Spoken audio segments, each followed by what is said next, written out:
saudara. Dalam Today's Devotion kesempatan ini, saya akan men-sharingkan mengenai kehidupan yang dikenang. Saudara, saya mau ajak kita melihat di dalam kitab Filipi, pasalnya pertama ayat yang ke-21 dan 22. Saya akan bacakan untuk kita semua. Demikianlah bunyi firman Tuhan. Karena bagiku, hidup adalah Kristus dan mati adalah keuntungan. Tetapi jika aku harus hidup di dunia ini, itu berarti bagiku bekerja memberi buah. Jadi mana yang harus kupilih? Aku tidak tahu. Saudara, masa hidup seorang manusia adalah terbatas.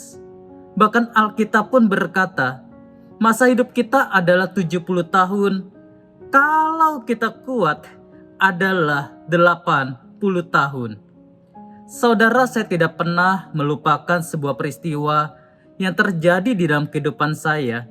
Adalah ketika suatu kali saya mengunjungi sebuah rumah duka, di mana di sana saya mendapatkan kesempatan untuk melayani di dalam ibadah penutupan peti. Ketika saya datang, saya duduk, ibadah belum dimulai. Tiba-tiba Roh Kudus bertanya di dalam hati saya, "Ricky, apakah kamu melihat peti mati yang ada di hadapan kamu?" Lalu saya berkata, "Ya, saya melihat." Di hadapan saya ada sebuah peti mati, warnanya putih, bagus sekali. Lalu Roh Kudus kembali mengatakan sesuatu di dalam hati saya, "Ricky, sadarkah kamu bahwa suatu waktu nanti, orang yang terbujur kaku di dalam peti mati itu adalah diri kamu sendiri?" Saya kaget, saudara, mendengar statement tersebut. Lalu kemudian Roh Kudus menyambung dengan pertanyaan lain. Roh Kudus bertanya, "Ricky, ketika waktu itu terjadi, apa yang kamu mau orang ingat dan orang kenang tentang hidup kamu?" Wow, saudara, pertanyaan itu begitu melekat di dalam hati saya, menjadi rema.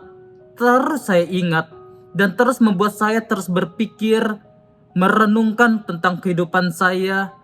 Dan pertanyaan itu terus bergema di dalam pikiran dan hati saya.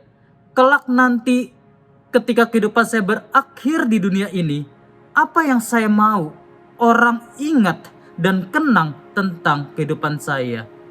Saudara, tentunya saudara dan saya, ketika hidup kita berakhir di dunia ini, kita mau dikenang dengan segala sesuatu yang baik dan positif. Tentunya kita tidak mau dikenang dengan hal-hal yang negatif, orang yang suka marah-marah, orang yang sudah menghancurkan hidup orang lain. Tetapi kita mau dikenang dengan hal-hal yang positif.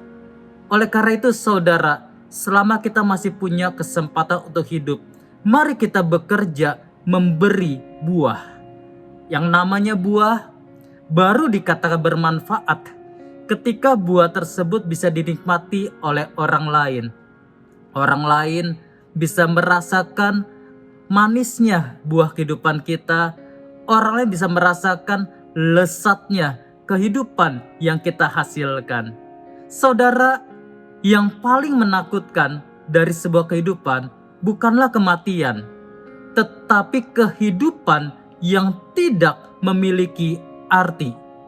Dan saya sangat percaya, saudara, kehidupan kita baru dikatakan berarti ketika hidup kita sudah bisa menjadi dampak yang baik, yang positif untuk orang lain. Saudara, kita tidak pernah tahu berapa batas usia kita. Kita tidak pernah tahu kapan kita sedang membuat sebuah kenangan. Oleh karena itu, saudara, selama masih ada kesempatan, mari selalu kita mengukirkan segala sesuatu yang baik dari hidup kita. Kita lakukan sesuatu yang baik, positif, jadi terang, jadi garam, bawa dampak yang baik, jadi berkat, supaya kelak ketika hidup kita berakhir di muka bumi ini, kita sudah meninggalkan segala sesuatu yang baik dan positif untuk orang bisa kenang tentang hidup kita. Saudara, mari hasilkan buah yang baik sebanyak-banyaknya di dalam kehidupan kita, dan Tuhan Yesus memberkati.